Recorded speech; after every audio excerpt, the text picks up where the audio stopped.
and welcome to week 11 of the Orion Bowl.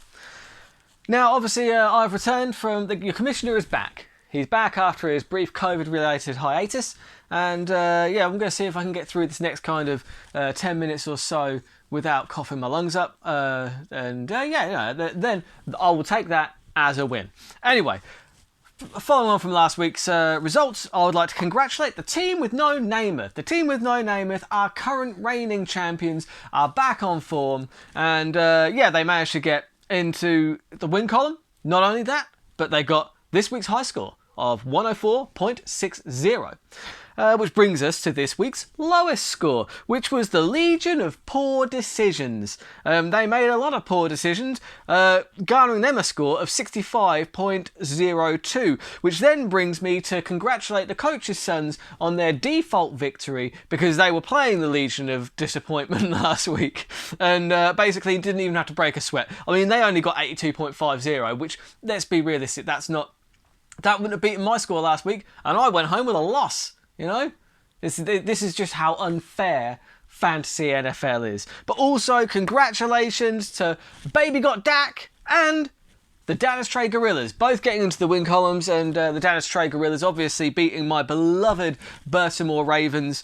And they put in a hell of a performance. They picked some good players, and so kudos to you. That's good. Right. The league standings, because we're getting into the business end of the league now, where, playoff positions are kind of won and lost. You have got the Legion of Poor Decisions and the coach's sons. They're looking pretty safe, both at 7 and 3, 1 and 2 position respectively. And then you've got the Colts sitting at 3rd, but their rookie season in the Orion Bowl, they're looking pretty good at 6 and 4 there. And if they sail to a win this week, it'll be more the better. You've got the Burtimore Ravens sitting at 4th, I might add, because they're only there because of the point differential. They're about 100 points ahead of the Dallas Trey Gorillas, who are sitting at 5th. We're both at 5 and 5, by the way. And we've then got the team with no Namath sitting at 6th. But this week, if they get the win and I lose and the Gorillas lose, he could jump right into 4th position, because his points differential is about 20 or so better than mine, which is worrying for me, because it means I have to come home with the win against the coach's sons, who are a bloody good team. Baby Got Dak and the Harlots both bringing up the rear at 7th and 8th, both at 3 and 7, but they're not mathematically eliminated yet. If they can string a few wins together, there's all to play for, is what I'm saying, guys. All to play for. Just keep on trying to make good decisions, not poor decisions, like Legion have done. So moving on to this week, week 11, we have got some scintillating matchups. We've got the Colts versus the Gorillas. Now, the Colts, if they get a win here, they're going to be moving up they're really going to be solidifying that 3rd position in the league table.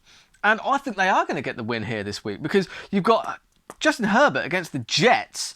That's big numbers all day. And he's also got Derrick Henry. Surely that has got to give the Colts the win this week. I'm taking the Colts over the Gorillas there. And we've got Baby Got Dak versus the team with no Namath. Now, this one is an interesting one, because they recently made a big trade. The team with no Namath traded away Lamar Jackson, who Baby Got Dak is playing this week. And Lamar Jackson, he can put up big numbers. In fact, he was instrumental in taking the title for Namath last year. But other than the defense, Thursday night was very good for the team with no Namath, putting up 46 odd points. So I think that will lead to a victory for the team with no Namath. But the only thing to watch out is for Dak's Chubb, because he's back, baby boy. And that Chubb could be a dangerous Chubb. You know what I mean? Yeah. The Harlots take on the Legion of Poor Decisions this week.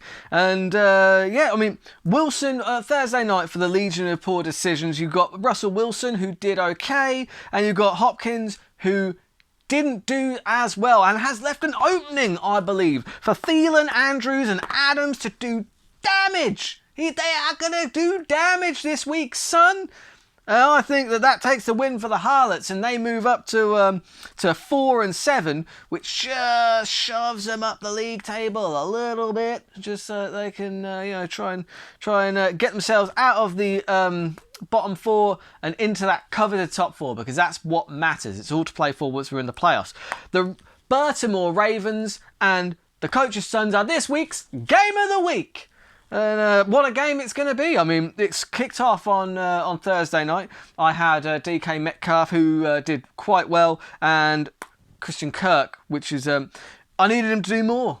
I needed Kirk to do much more, because, I mean, he did good numbers against the Seahawks last time out, which is why I put him in. And obviously that Arizona offense had been on fire lately, so I thought there could be some good numbers there, and I was wrong. He only put up 5, which isn't a disaster, but it's not good either. And I think that leaves an opening for the Coach's Sons to take this one. I think it'll be by a slim margin, because I've got my Chiefs back this week. I've got my Patty Mahomes. I've got my Clyde Edwards, hell yeah, back in the lineup. I've decided to bench Le'Veon Bell because he still doesn't seem to have found his place within the team. So until he starts putting up big numbers, I'm probably not going to put him in because I think that Bobby Anderson could probably do more higher numbers than Le'Veon Bell. Now that I've said that, watch Le'Veon Bell go for 7 touchdowns and watch Bobby Anderson do absolutely fuck all. But yeah, I think that the Coach's Sons take that by a small margin, 3 points or less. It's going to be a good game, going to be a fun one. But best of luck to you all. And those that I've picked against, prove me wrong. Those that I've picked for, prove me right. Hopefully I will prove myself wrong this week, because God, I need that win to try and keep myself in the top 4 and stay relevant. Because, like I said, Namath could leapfrog both me and the Gorillas. That's what my prediction is exactly that team with no Namath this time next week will be in 4th position. Only time will tell. Have a good one. See you next time.